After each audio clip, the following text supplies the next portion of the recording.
এটা কি হচ্ছে? দেখি কতক্ষণে আপনারা ঠিক হন।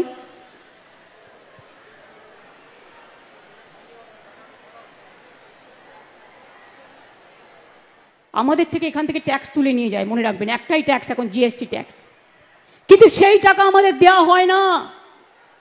মনে রাখবেন, আমরাই বলেছিলাম যে হেলথ ইন্স্যুরেন্স কি হচ্ছে কি, সাংবাদিক বন্ধুরা মিটিংটা করতে দেবেন তো প্লিজ। আপনাদের সামনে দাঁড় করানো হয়েছে এই কারণে যে মিটিংটা ডিস্টার্ব করবেন না, আপনারা আপনাদের কাজ করে যান। এটা কি হচ্ছে? মিটিংটা ব্যাহত হচ্ছে, প্লিজ। আপনার যদি কাউকে তুলতে হয় পরে তুলবেন, পরে তুলবেন। ছবিগুলো পরে তুলতে পারেন তো, আগেও তো এসেছিলেন আপনারা, আগে তুলতে পারতেন। প্লিজ দয়া করে আমাকে মিটিংটা চালাতে দিন, তা নাহলে কিন্তু আমি আবার ফিড দিয়ে দেবো মিটিংয়ের। দেখি কতক্ষণে আপনারা ঠিক হন।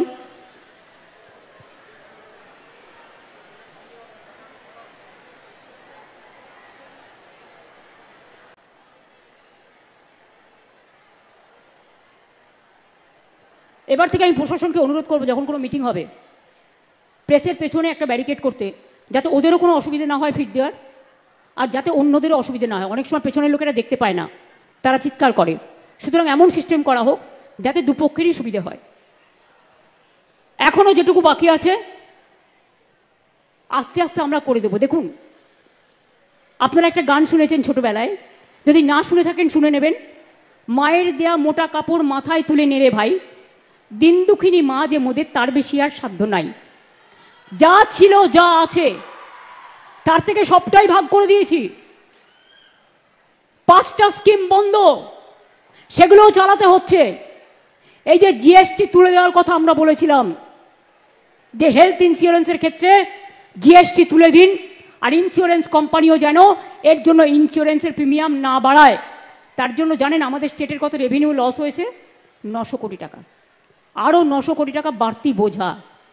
সুতরাং একটা মা যখন সংসার চলে, দেখে মাসে ইনকাম কত, তার থেকে কিছুটা সরিয়ে রাখে। অসুখ হলে, বিয়ে বাড়ি হলে, পুজো আসলে, ঈদ আসলে, আর কিছু বাচ্চাদের জন্য কিনতে হলে, সেই রকম আমাদেরও মনে রাখবেন এটাও একটা সংসার। এটা আলাউদ্দিনের ম্যাজিক নয়, এটাও একটা সংসার। এত বিরোধিতা থাকা সত্ত্বেও যারা শুধু বলে যায়, পশ্চিমবাংলা, আমি এটা এক্সপেক্ট করি না প্রাইম মিনিস্টারের কাছ থেকে।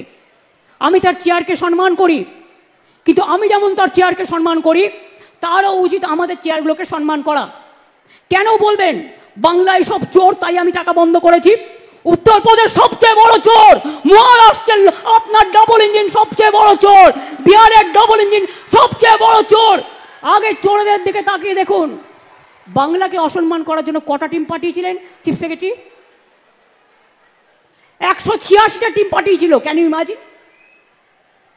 কিছু জায়গায় দেখুন, সব পঞ্চায়েত তো আমাদের নয়, নানা দলের আছে। পঞ্চায়েত কখনো একটা পার্টির হয় না।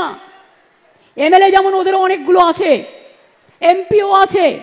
ডেমোক্রেসিতে সব রাজনৈতিক দলই থাকে। কিছু প্রবলেম হয়েছিল, আমাদের কাছে প্রশ্ন করা হয়েছিল, তার জন্য 186টা টিম পাঠানো হয়েছিল। সব প্রশ্নের উত্তর দেওয়া হয়েছে। সব প্রশ্নের উত্তর দেওয়ার পরে যদি কোনো স্টুডেন্টকে আপনারা 0 নাম্বার দেন, সেই স্টুডেন্ট কি মেনে নিতে পারবে? পারবে? সব প্রশ্নের উত্তর দেওয়ার পরেও আপনারা নাম্বার কাটছেন আর বাংলাকে চোর বলছেন। চোরের গদ্দারদের নিয়ে আপনারা মিটিং করছেন আর আপনারা বাংলাকে চোর বলছেন। লজ্জা করে না?